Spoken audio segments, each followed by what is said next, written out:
And you're very welcome back to the Peter Collins Show on Peter Collins FM with myself, Peter Collins. Delighted to be welcoming onto the show today a budding pastry chef who has a new line of baked goods coming to stores near you. Welcome, Simon Harris, former Minister for Health. Thank you very much for having me. I'm actually just out of the kitchen myself, so you caught me at a bit of a bad time, but it's okay now.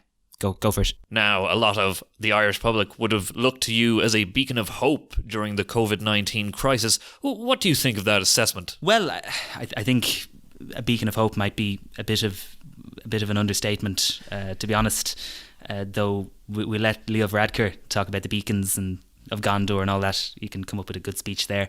Now, Simon, you are here to promote your new baked goods line. Do tell us more. During the pandemic, I wasn't able to catch up on baking. I wasn't able to do any of that. We were so busy counting the numbers every day. But in the recent weeks, I've discovered a love for baking. Along with a few colleagues. What better way to give the people of Ireland a lift than to bring out a Fine Gael sponsored baked goods line?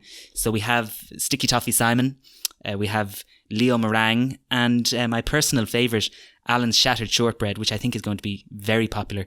Stay tuned and make sure to keep an eye on the Instagram page, Sweet as Simon.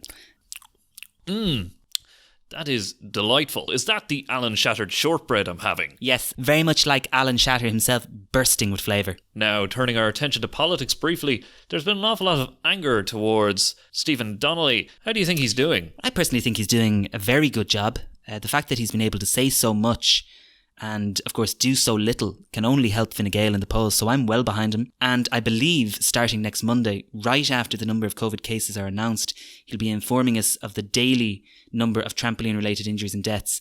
So that can only help us, because we do have it on good advice from the WHO that if there is a second wave of COVID-19, or maybe even COVID-20, that it could and most likely will involve a number of trampoline-related injuries and deaths. And it is something he's very passionate about, because he did himself fall off a trampoline when he was 10. Dangerous things, really, trampolines.